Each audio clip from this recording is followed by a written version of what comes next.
Eso que ni qué, hermanos, estar en escuela bíblica dominical, allá con los niños, con los jóvenes, es más entretenido.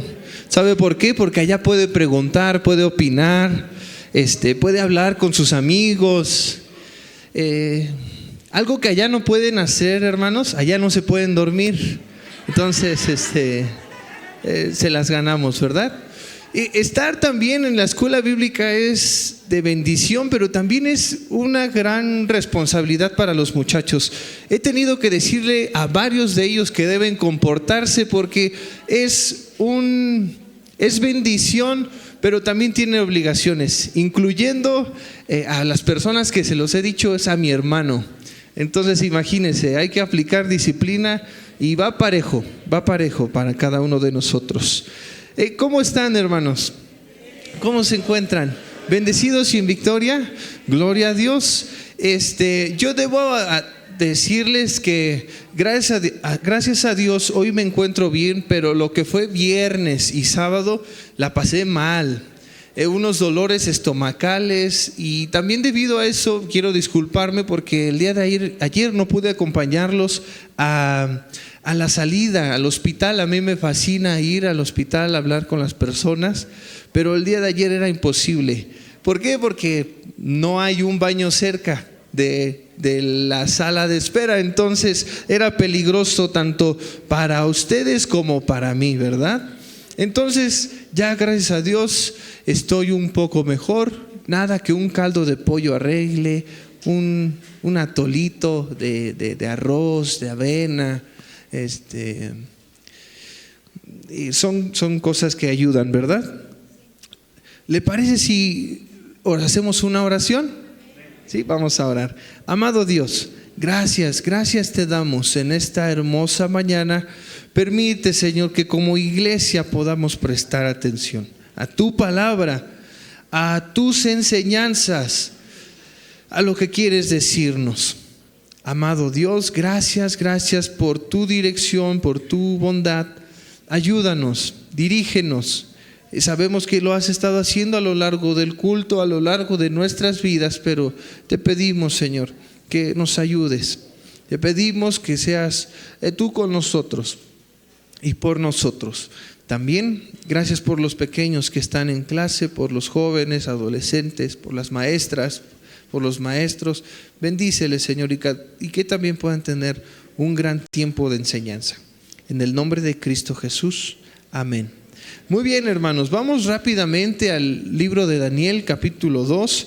Estamos en una serie. ¿Recuerda cuál es? Se llama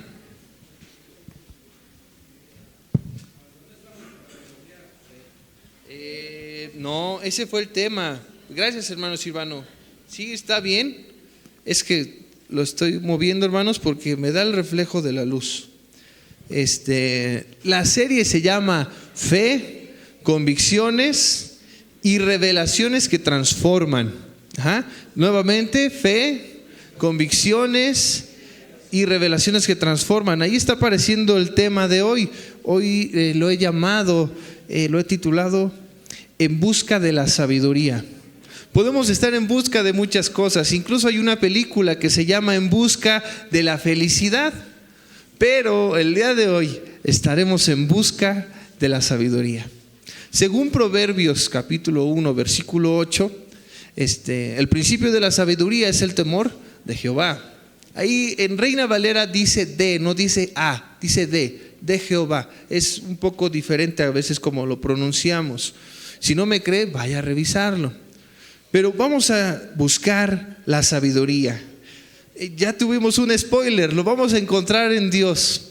Pero vamos a ver a través de esta historia bíblica cómo es que este personaje y además de sus compañeros pudieron permanecer además de las circunstancias, de las tribulaciones, de la enfermedad, de los retorcijones en el estómago. Vamos a ver cómo Dios nos puede ayudar en medio de nuestras nuestras necesidades. Vamos a ir algo rápido, hermanos. El capítulo es algo extenso y para que no estemos apresurados al final, vamos a hacerlo dinámico. Si le parece bien, sea también hábil con su Biblia, por favor. Capítulo número 1. Disculpen, capítulo número 2. Yo me equivoqué. Punto número 1. Dios perturba a los gobernantes poderosos en sus sueños. Dios perturba a los gobernantes poderosos en sus sueños. Vea ahí en versículo número 1. Gracias. En el segundo año del reinado de Nabucodonosor, tuvo Nabucodonosor sueños y se perturbó ¿de dónde? Su espíritu y se le fue el sueño. Hizo llamar el rey a magos, astrólogos, encantadores y caldeos para que le explicasen sus sueños. Vinieron pues y se presentaron delante del rey, y el rey les dijo: he tenido un sueño y mi espíritu se ha turbado por saber el sueño. Entonces hablaron los caldeos al rey en lengua aramea: Rey, para siempre vive, di el sueño a tus siervos y te mostraremos la interpretación. Como dato, hermanos, el libro de Daniel es uno de los pocos textos en la Biblia que se escribe en arameo. Hay fragmentos en arameo en los escritos originales. Sabemos por teólogos, historiadores y más bien de donde sacamos los textos de la Biblia, que la Biblia fue escrita en hebreo, arameo y en griego, estos tres lenguajes. Entonces, si usted quiere aprender algo de arameo, en estos pasajes puede encontrar estas palabras. Cuando yo pensaba y leía acerca de este pasaje, hacía memoria y recordaba que es una historia similar a una de las que estamos leyendo o leímos en las lecturas diarias. Lo podíamos recordar en Éxodo. ¿Se acuerda qué líder fue turbado en sus sueños en el Éxodo? No, disculpen, Génesis con José, discúlpenme. Al faraón, ahí yo tuve un error y aquí tengo la cita y se me fue. Génesis 41:8 dice: sucedió que por la mañana estaba agitado su espíritu y envió e hizo llamar a todos los magos de Egipto y a todos sus sabios, y les contó Faraón sus sueños, mas no había quien los pudiese interpretar. Vamos a avanzar a la siguiente diapositiva. Me parece que es el pasaje de Daniel. Ahí tenemos unas frases subrayadas y es para que notemos en dónde hay coincidencias. Primero, Nabucodonosor tuvo sueños, estaba soñando. Segundo, se perturbó, se alteró. Y tercero, hizo llamar a alguien, en este caso a magos, astrólogos. Hoy le llamaríamos, hermanos, y la presidencia usualmente le hablarían a chamanes, a brujos, a todo menos a pastores. Le hablan a todo menos a algo que tenga que ver con la Biblia. Y qué lamentable porque en donde hallamos sabiduría es en Dios.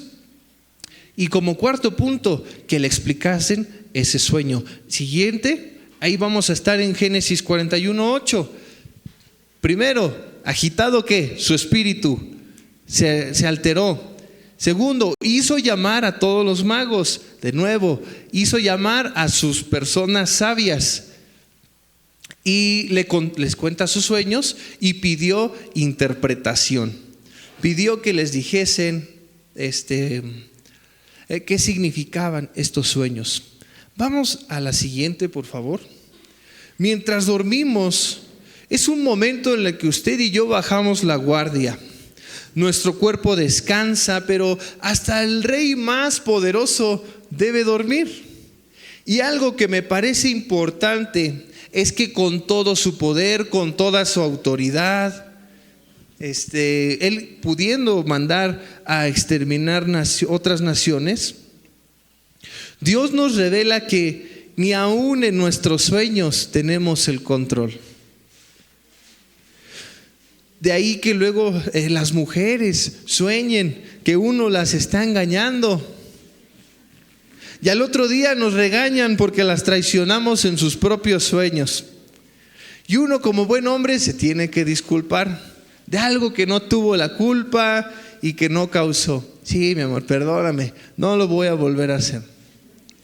No controlamos los sueños, no controlamos ni decidimos qué soñamos. Quizá cuando éramos niños sí lo hacíamos, controlábamos el sueño, qué andábamos haciendo,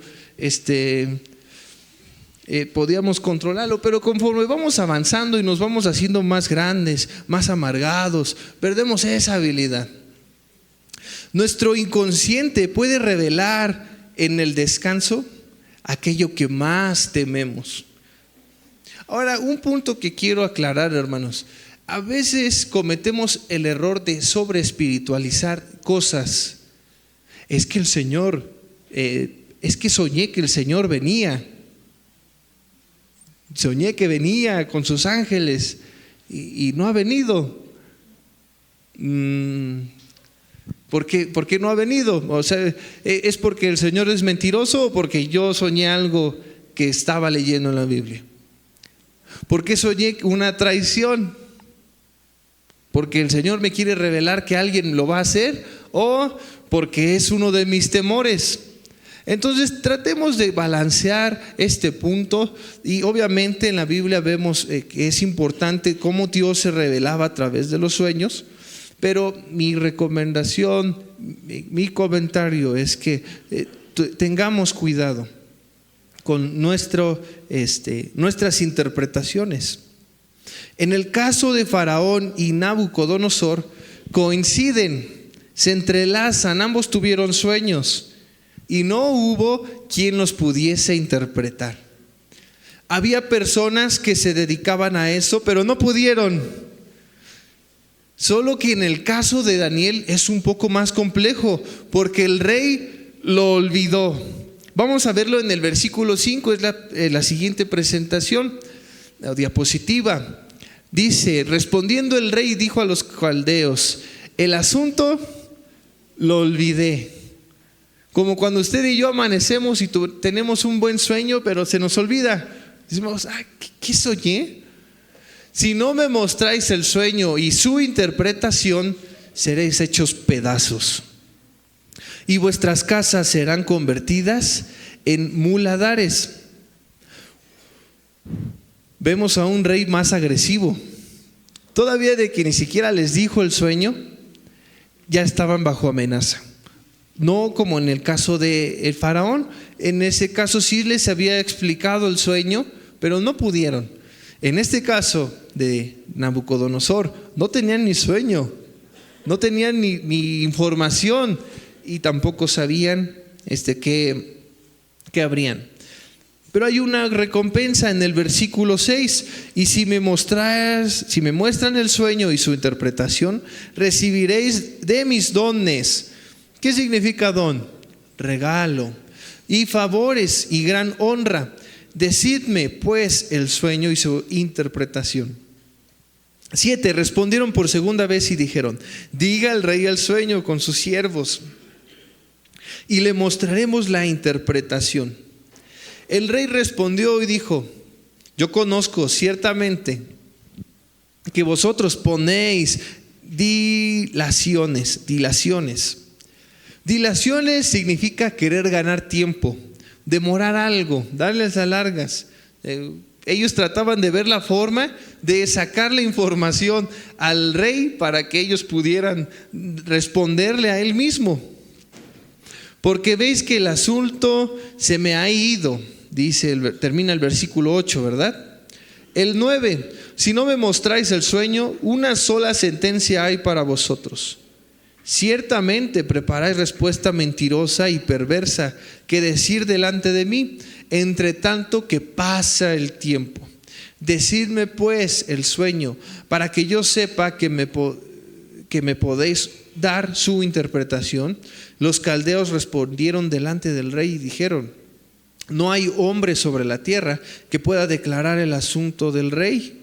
Además de esto, ningún rey, príncipe ni señor preguntó cosa semejante a ningún mago, ni astrólogo, ni caldeo. No hay registro de que haya acontecido una prueba así, porque el asunto que el rey demanda es difícil y no hay quien lo pueda declarar al rey, salvo los dioses cuya morada no es con la carne. Algo que me parece correcto es que estos personajes sí declararon con su propia boca que iba más allá de sus limitaciones. Les puso le dijeron al rey claramente: es imposible que nosotros como humanos hagamos eso. Vamos al segundo punto: edicto injusto. Pareciera, vamos a dejar el del punto 2. Edicto injusto. Parece injusto, un edicto injusto por el rey, pero esto revela a los charlatanes. Vaya al versículo 12. Vamos a ver el 12 y el 13. Por esto el rey, con ira y gran enojo, mandó que matasen a todos los sabios de Babilonia. Y se publicó el edicto de que los sabios fueran llevados a la muerte, y buscaron a Daniel y a sus compañeros para matarlos. Es aquí donde entran nuestros personajes, Daniel y sus compañeros, dentro de esta historia. Y este mandato era una injusticia, porque ¿quién sería capaz de revelar lo desconocido? Incluso en este momento, hermanos, si yo les preguntara o les tratara de decir: tú soñaste o usted soñó tal cosa ayer por la noche, es muy poca probabilidad de que lo sepa. Hoy lo vemos con ciertos profetas o falsos profetas. Dentro de la denominación bautista no tenemos profetas ni apóstoles, o no les llamamos así, por lo menos. Lo que sí tenemos es muchos doctores, hermanos. Ese sería nuestro talón de Aquiles. Nos paramos mucho el cuello en eso. Pero en el caso de los falsos profetas, yo he escuchado en videos, y no sé si lo haya visto, que empiezan a llegar así con una muchachita y le dicen: estás embarazada, tienes 3 meses de embarazo y no hay bebé. O la otra: te vas a casar, veo boda, y yo digo amén, ¿verdad? Digo amén. Pero no pasa, no es algo peligroso, hermanos, y debemos tener cuidado con ese tipo de falsas enseñanzas. Pero esta revelación sería incapaz de ser hecha por estos hombres. En este caso, al saber que su vida corría en peligro, si hubieran escuchado el sueño por parte de Nabucodonosor, hubieran inventado algo. Hubieran dicho: pues a ver si le pesco, le atino y salvo mi vida.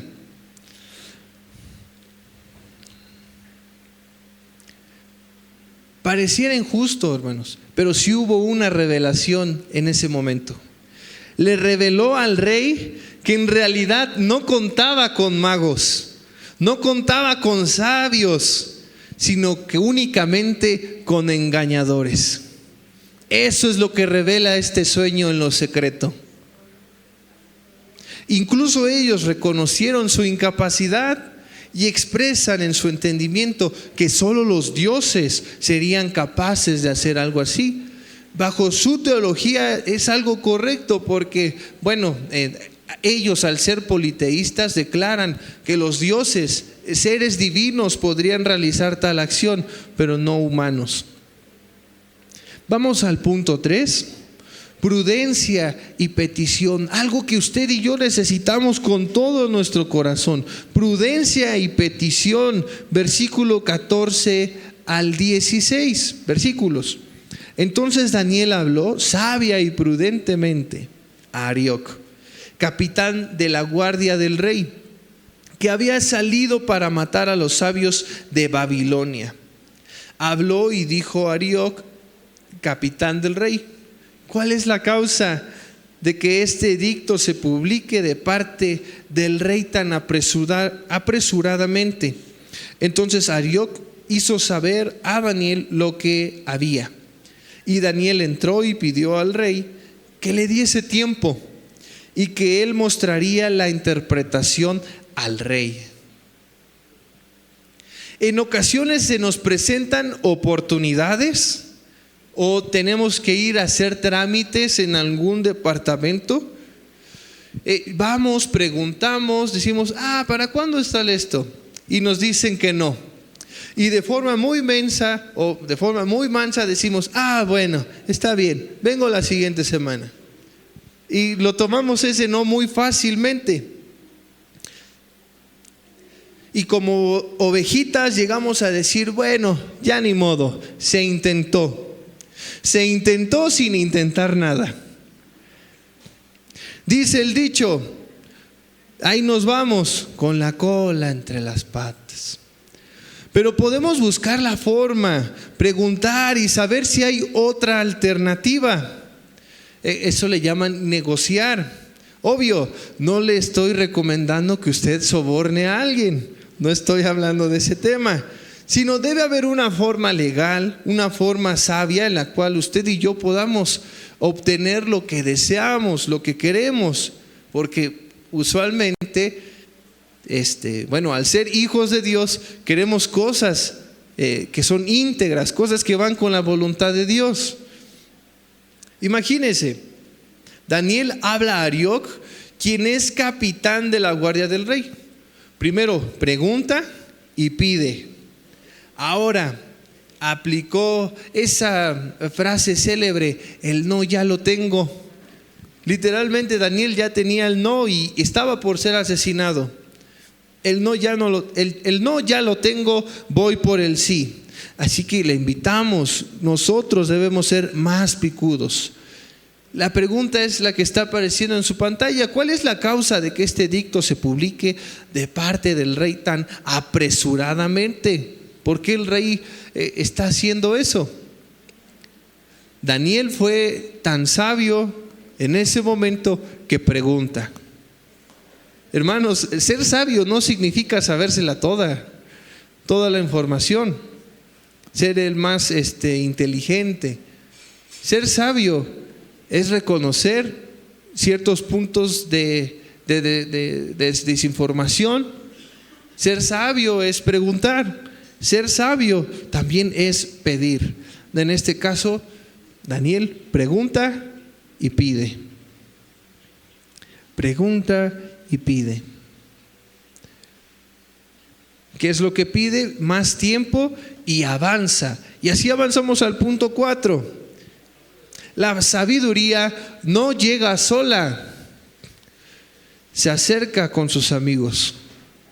La sabiduría no llega sola, versículo 17 y 18. Luego se fue Daniel a su casa e hizo saber lo que había Ananías, Misael y Azarías, sus compañeros, para que pidiesen misericordias del Dios del cielo sobre este misterio, a fin de que Daniel y sus compañeros no pereciesen con los otros sabios de Babilonia. Y aquí una pregunta para ustedes, hermanos dormilones. ¿De quién te estás rodeando?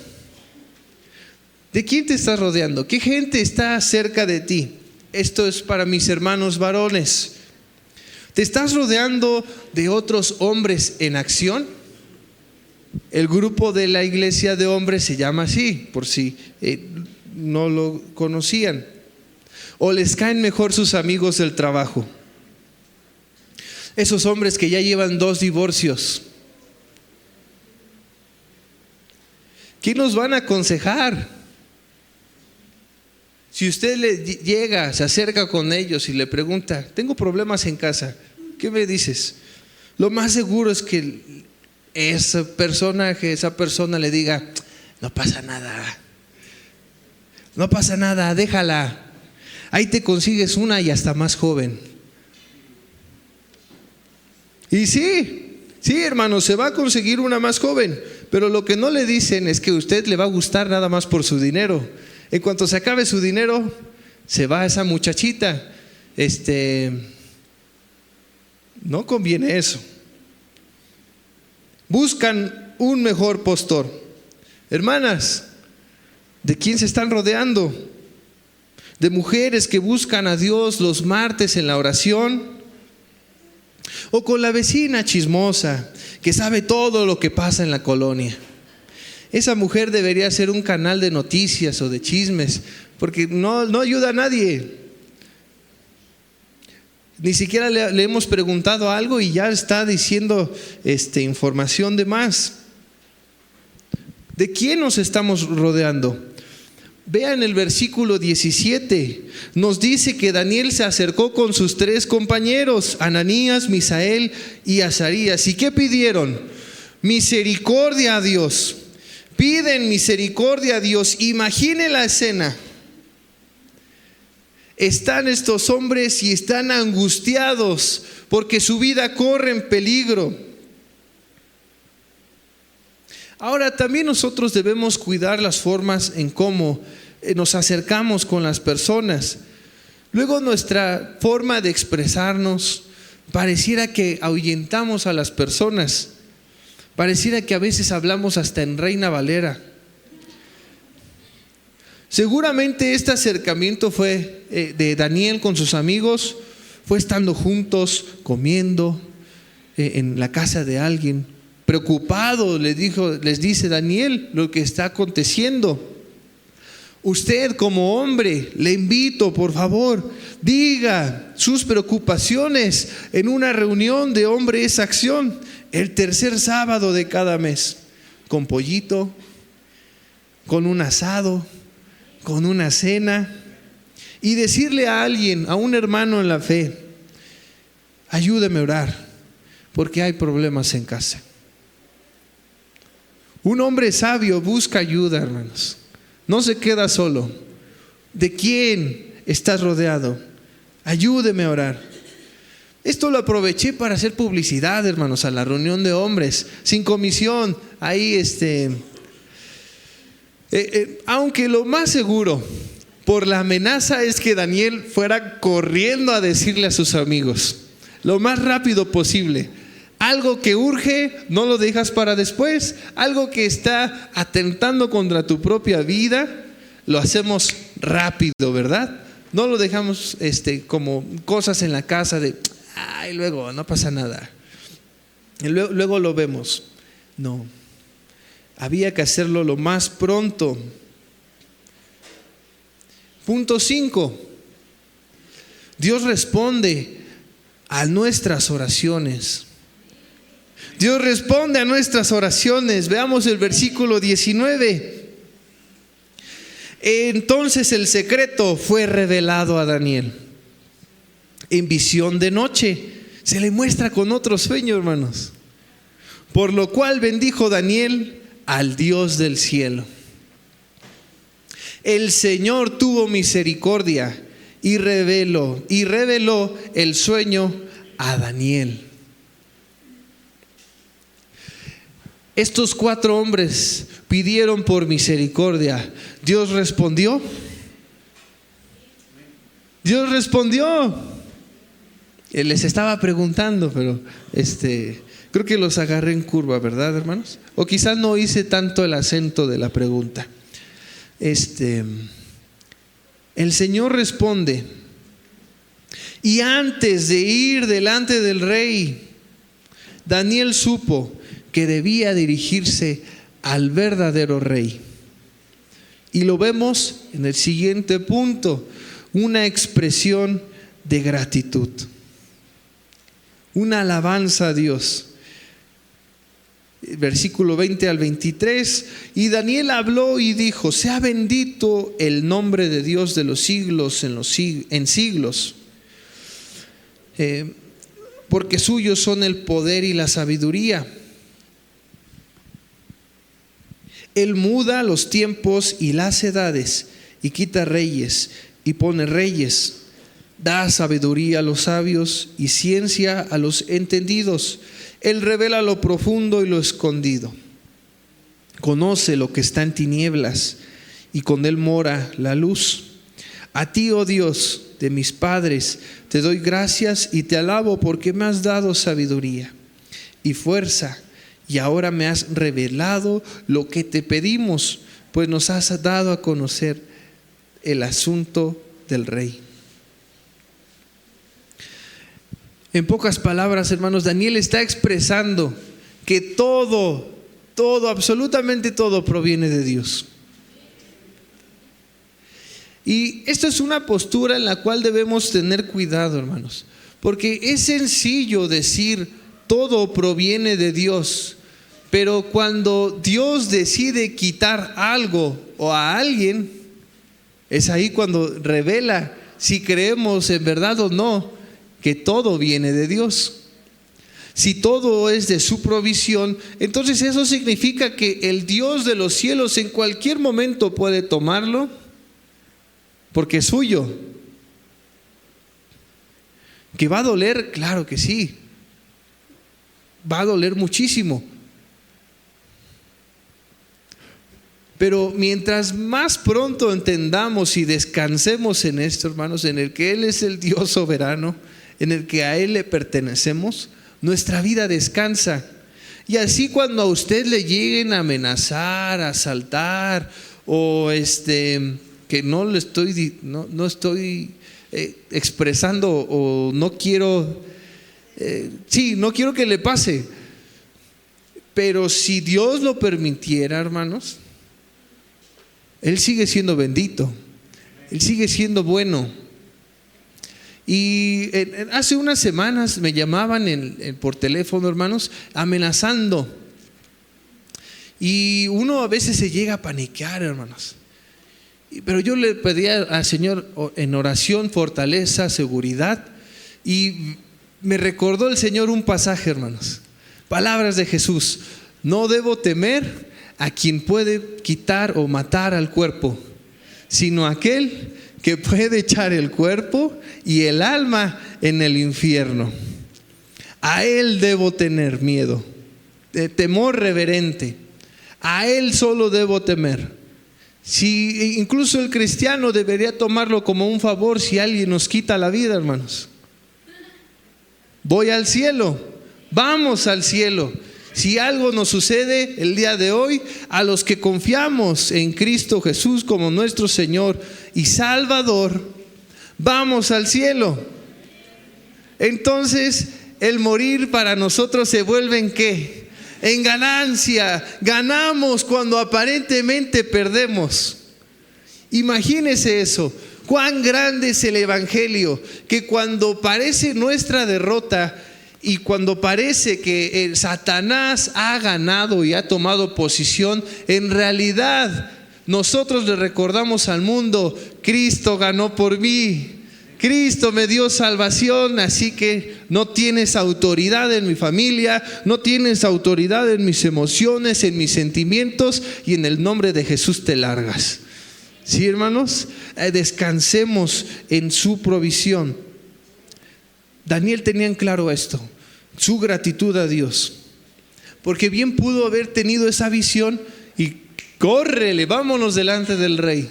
No, lo primero que hizo fue bendecir al Dios de los cielos, a su Dios. Lo tenía clarísimo. ¿Lo tenemos claro el día de hoy? Cuando Dios nos contesta, lo primero que decimos es darle gratitud, o le damos la vuelta y empezamos a quejarnos. Yo espero que no. Después de esta oración de gratitud, Daniel se dirige en orden y primero se presenta con Arioc. Vemos que es un oficial importante y le pide ir delante de Nabucodonosor.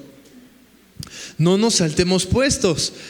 A lo largo de la vida estaremos debajo de liderazgo de personas. No nos lo saltemos. Es cierto orden que hay que seguir.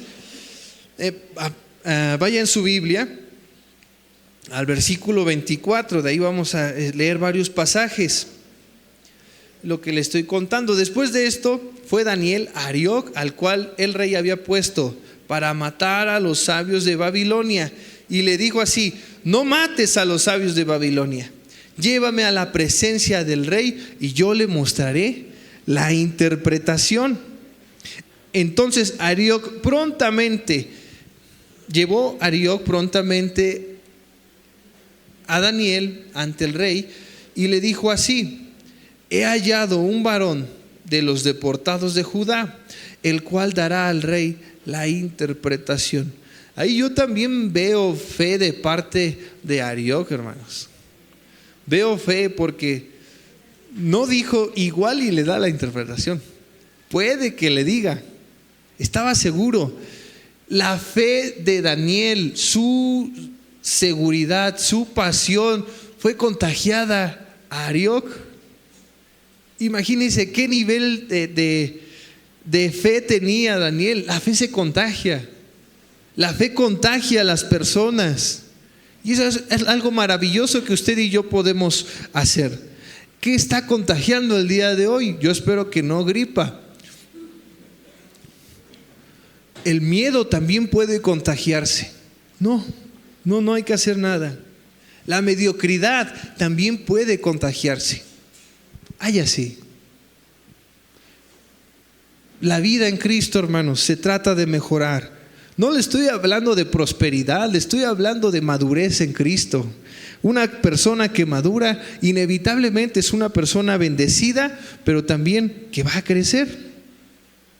Llegamos a un punto crucial. Se acaban las preguntas que Daniel hacía. Se acaban las oraciones y le toca ahora responder. Versículo 26 y 27.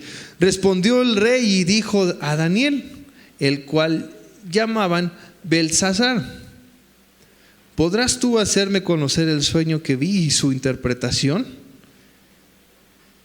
Como que ya desilusionado, ¿no? Nabucodonosor, ¿podrás hacerlo? 27. Daniel respondió delante del rey diciendo: el misterio que el rey demanda, ni sabios, ni astrólogos, ni magos, ni adivinos lo pueden revelar al rey. En ese momento Daniel decide recordarle al rey que nadie ha podido hacerlo. Y ahí avanzamos al punto 7 o al séptimo. Testifica que viene de Dios la interpretación y la revelación. Y ahí avancemos a la imagen del espacio, del universo.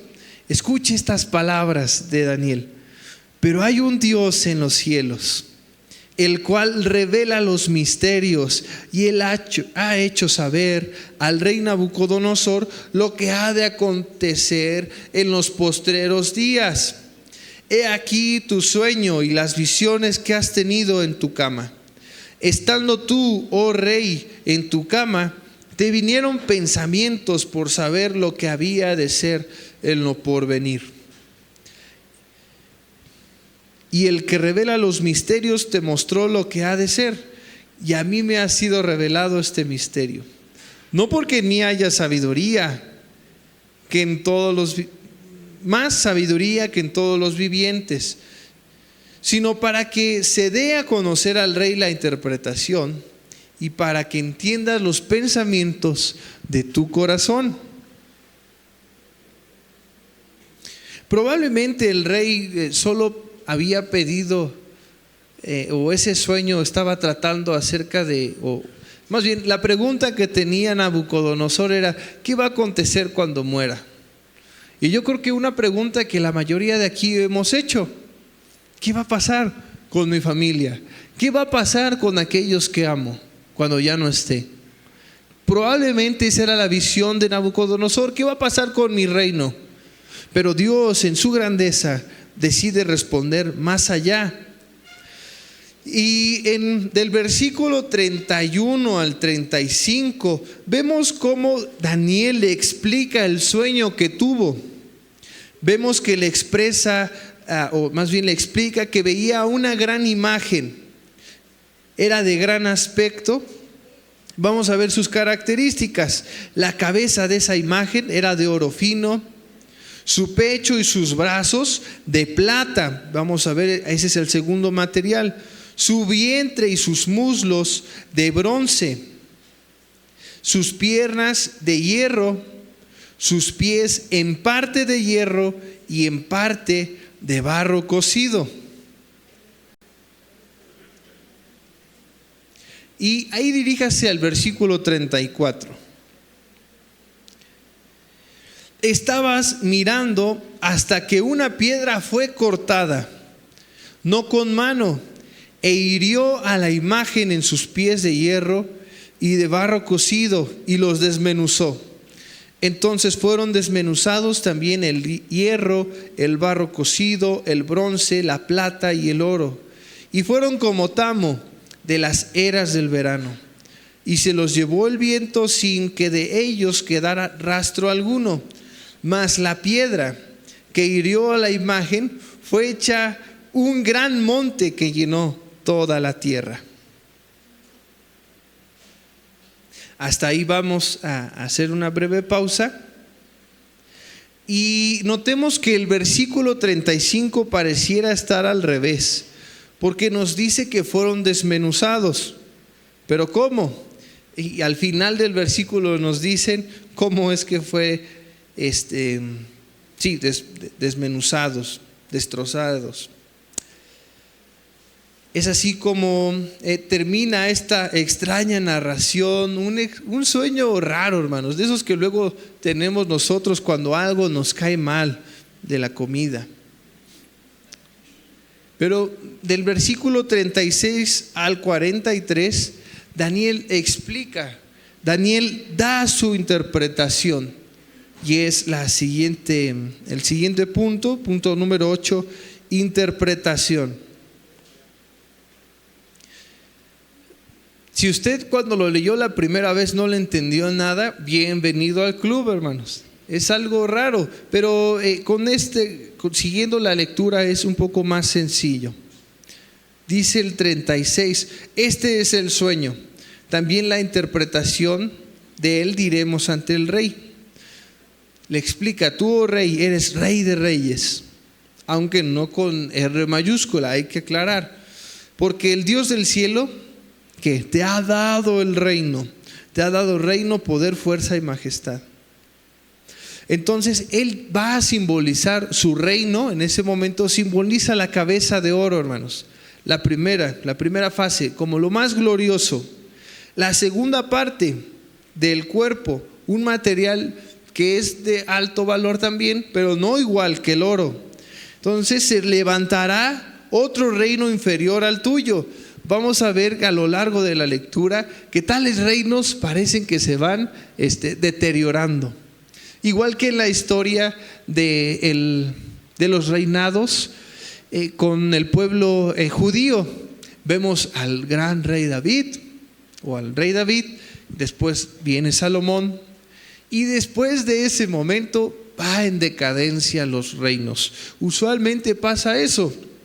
Conforme avanza el tiempo, las personas se corrompen, pierden el rumbo, o en este caso se alejaron de Dios. Y el tercer reino está en el versículo 39, en el epistigio B. Dice, y luego un tercer reino de bronce, el cual dominará sobre toda la tierra.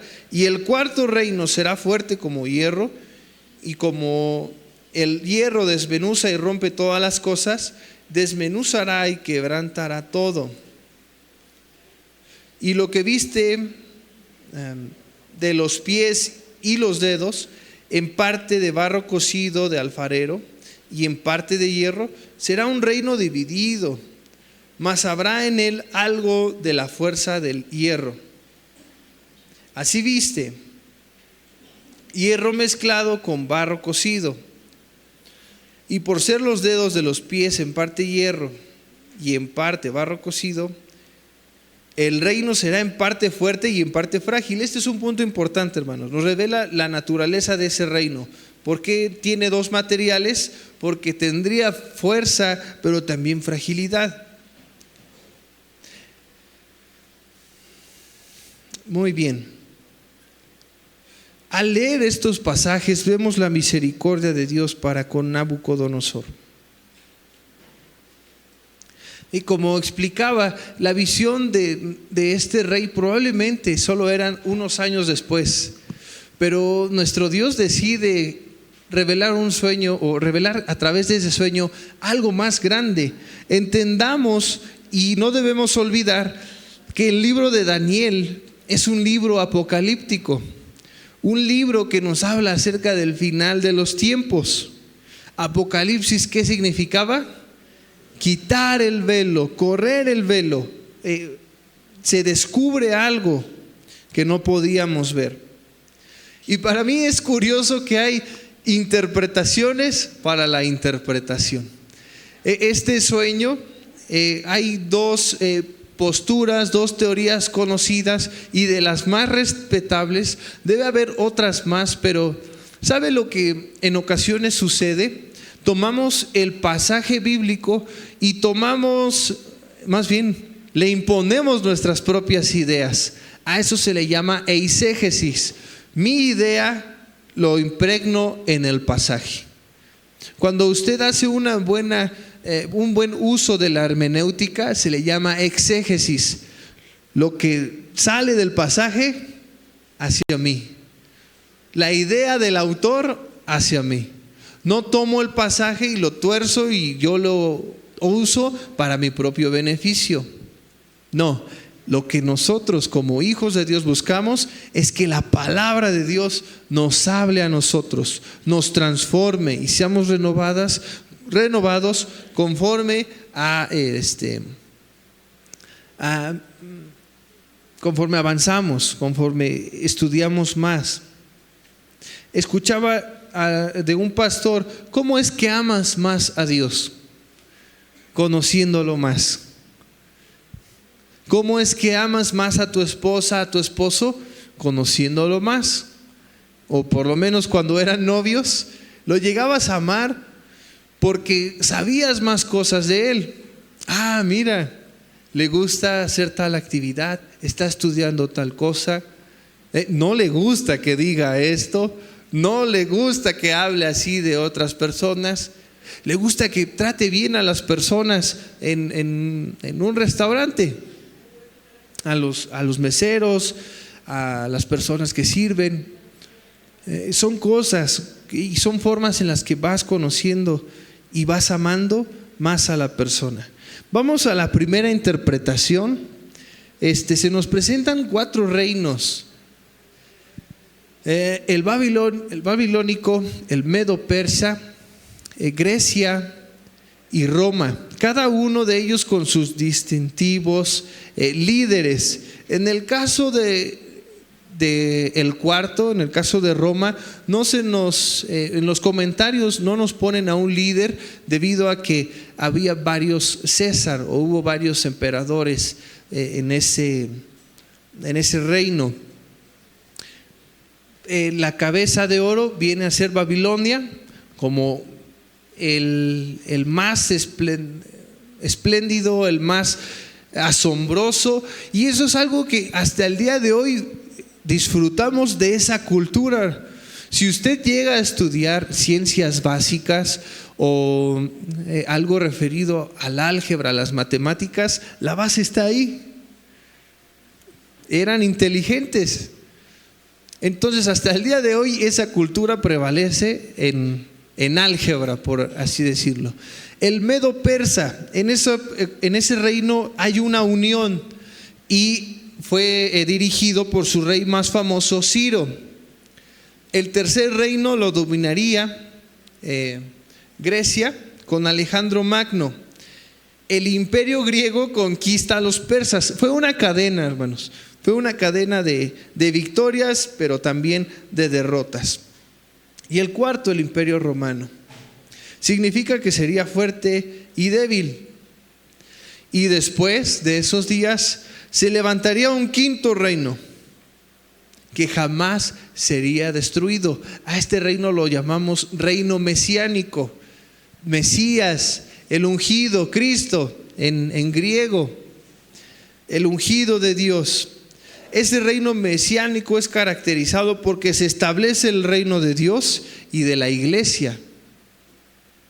Esa es la primera postura. La segunda, no tiene muchas variaciones, es similar. Veamos, segunda interpretación, sigue siendo el imperio de Babilonia. Después, Media, no es la unión de Media y Persia, solo Media con el rey Darío.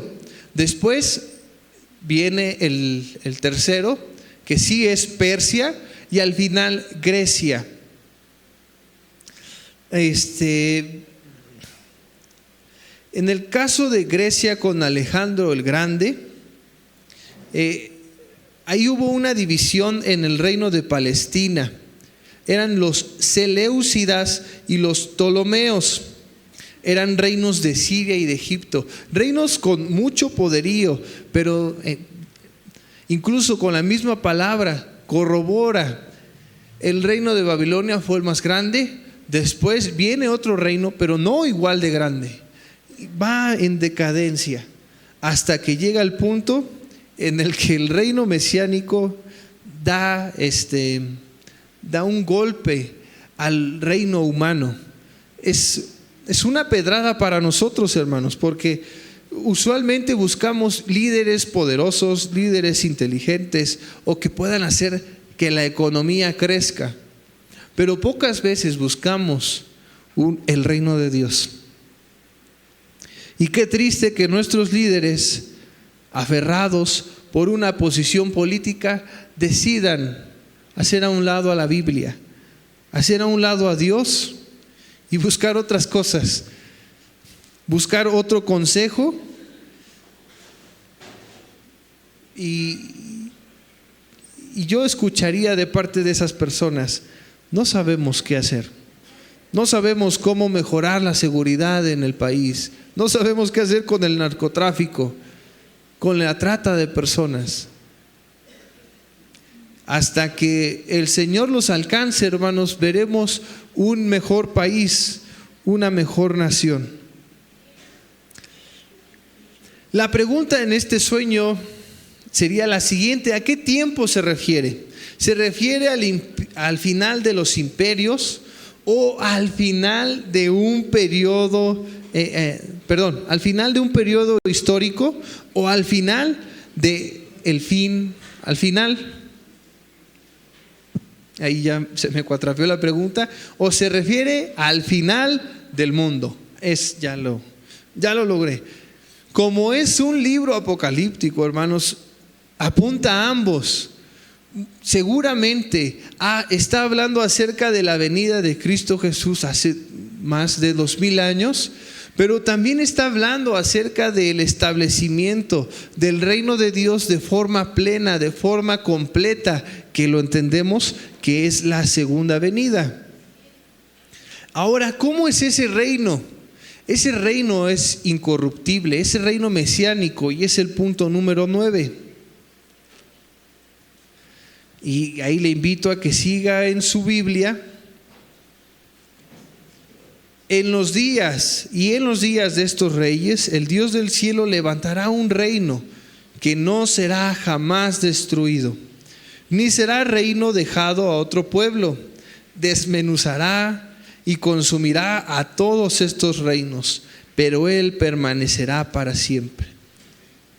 De la manera que viste que del monte fue cortada una piedra, no con mano, la cual desmenuzó el hierro, el bronce, el barro, la plata y el oro.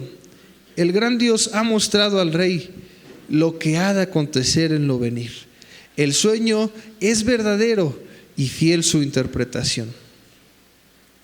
Vemos cómo la piedra desmenuza a otros materiales, y aunque sea el material más fino, el material más honrado que pudiéramos usar, en cadenas, en joyas, como el oro, es aplastado por esa piedra, por esa roca. La verdad de que Jesús es el Mesías, el Hijo de Dios, y en el cual somos edificados cada uno de nosotros. Note que el pasaje está hablando acerca de una persona. El pasaje está hablando acerca de Él, pero Él permanecerá para siempre. no lo pinta como dos, como un reino, pero a la mitad del versículo 44 lo maneja como una persona. ¿Sí lo nota? Dice, pero Él permanecerá para siempre. Si fuera un gobierno como tal, sería como, y este reino permanecerá para siempre, pero no, cambia la jugada acerca de esta persona que será el Mesías. Y yo, mientras estudiaba este pasaje, me recordaba ahora en el Nuevo Testamento, capítulo 16, 15 al 18. Él le dijo, ¿quién les dice? Jesús les pregunta, ¿y ustedes quién dicen que soy? ¿Quién dicen que soy yo? Respondiendo Simón Pedro dijo, tú eres el Cristo, el Hijo del Dios viviente. Entonces él le respondió Jesús, bienaventurado eres, Simón, hijo de Jonás, porque no te lo reveló carne ni sangre, sino mi Padre que está en los cielos. Y yo también te digo que tú eres Pedro, y sobre esta roca edificaré mi iglesia, y las puertas del Hades no prevalecerán contra ella. ¿Les suena? Esa roca, esa piedra que desmenuza otros reinos. ¿Y cuál es esa roca? Esa Petra. No está hablando de Petros en el cambio de cuando Jesús le llama a Simón Pedro. No está hablando de Petros, está hablando de Petra. Esa roca, esa verdad es la que está subrayada en la parte de arriba. Tú eres el Cristo, el Hijo del Dios viviente.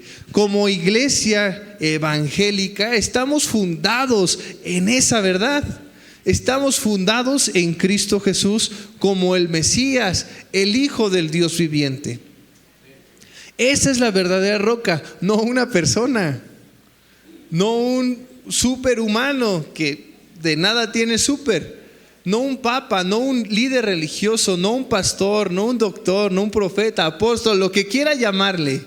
Estamos fundados sobre Cristo Jesús. Y esa roca es inconmovible, hermanos, y en Él descansamos y seguiremos descansando en Él, firmes en Él. Quiero darle una descripción de este reino. ¿Cómo es el reino de Dios? A Jesús le fascinaba hablar de eso, y sus explicaciones acerca del reino de Dios no eran directas, trataba de compararlo a algo más. El reino de Dios es como, se parece o es tal, pero no nos daba una definición. El reino de Dios no excluye personas, no hace acepción ni excepción de personas. Si alguien llegara a decirle en este lugar no puede estar aquí, en el caso de que sea que no sea por disciplina, tendremos que tener cuidado de la iglesia a la cual estamos yendo. Ahora, en el reino de Dios también hay abundancia. En el reino de Dios se trata de los demás, no de mí. Nuevamente tenemos que recordarles, hermanos, somos envidiosos, nos cuesta dar el lugar a los invitados.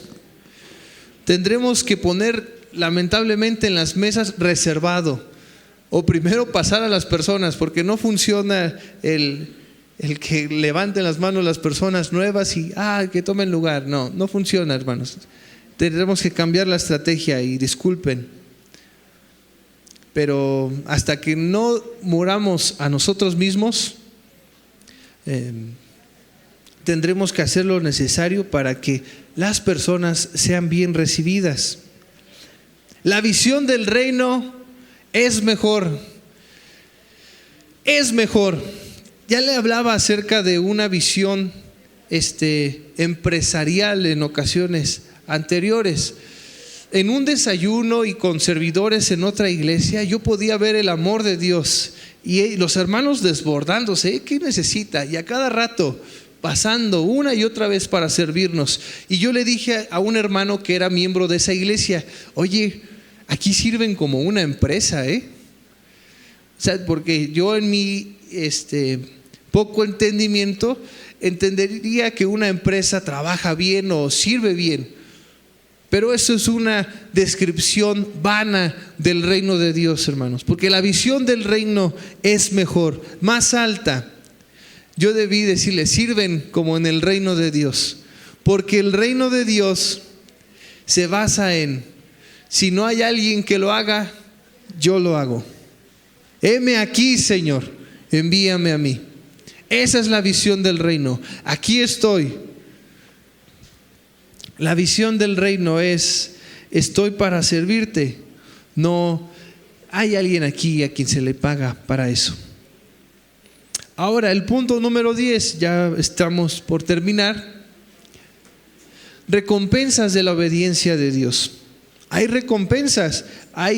Pudiéramos pensar que Dios no responde, pero sus respuestas son más grandes que nosotros.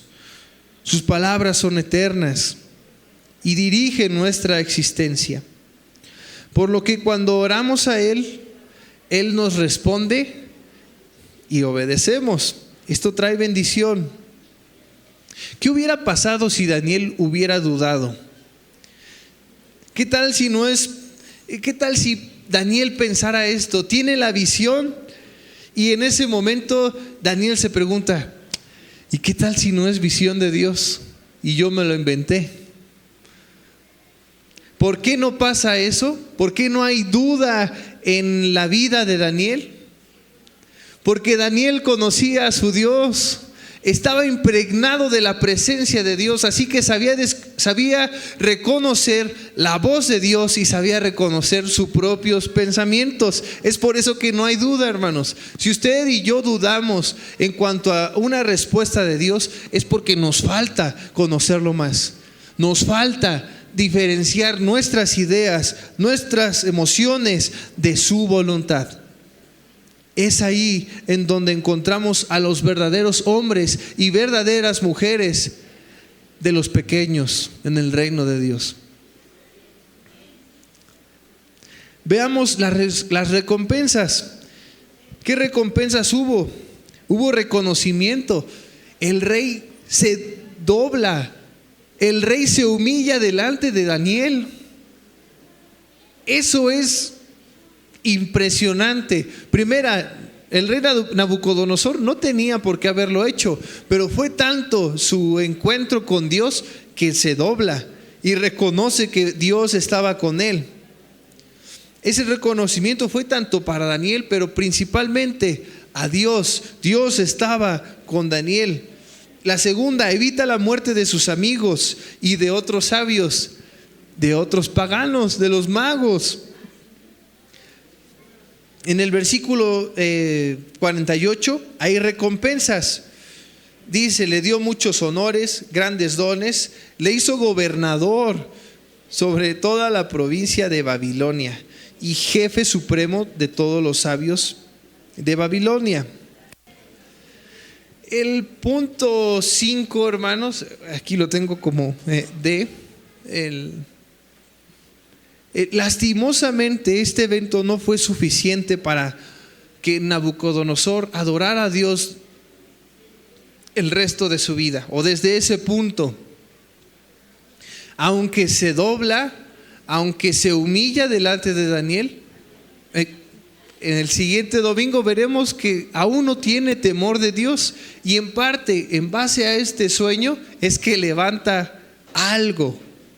Y si quieres saber qué es, lea su Biblia o venga el próximo domingo. Pero el hecho de que las personas no se conviertan en el instante que nosotros oramos no es razón suficiente para abandonarlos. A veces tomamos literal ese pasaje de quítate el polvo, sacúdete el polvo de tus pies y avanza al siguiente, ¿no? ¿Qué pasa cuando somos verdaderos amigos de alguien? Nos preocupamos por ellos, queremos ver que estén bien. Su salvación debiera ser lo más importante, o lo que esperamos que ellos tengan el día de hoy. Vamos a hacer una oración de hermanos de forma breve para dar lugar a lo siguiente. Amado Dios, gracias te damos en este hermoso día. Tu palabra es verdad, Señor. Tú eres verdad, tú eres real. Y Señor, si no te conocemos o si no te vemos es por nuestra culpa, porque estamos distraídos, Señor, con otros temas, con cuánto tenemos en nuestra cartera, distraídos con la tecnología, Señor, perdiendo el tiempo, distraídos en qué va a ser de nuestra vida, cuando lo que deberíamos preocuparnos es de empaparnos de ti, Señor, de adentrarnos en tu presencia y que tú nos des dirección en medio de ese tiempo. Que no nos afanemos con las cosas de este mundo, Señor. Que nos fijemos la meta de estar en tu reino, que es más grande que cualquier reino, Señor, y que permanece para siempre. Que Aposento Alto, Señor, que Aposento Alto sea una iglesia que te ama, que sirve y que somos sabios, Señor. Que seamos sabios en ti. Derrama sabiduría. Y confiamos en que lo harás, Señor, porque tú dices que al que pida sabiduría, tú se la das, pero que pida con fe, que pida creyendo que la recibirá. Gracias, Señor, porque hay tantas decisiones que debemos tomar, pero solo una importa. Solo una nos lleva a vida eterna, y es el hecho de que nos arrepintamos y de que creamos que Jesús es tu Hijo, es el Hijo de Dios, el Cordero inmolado que quita el pecado del mundo. Gracias, Señor, te amamos. Sigue con nosotros. En el nombre de Cristo Jesús, amén.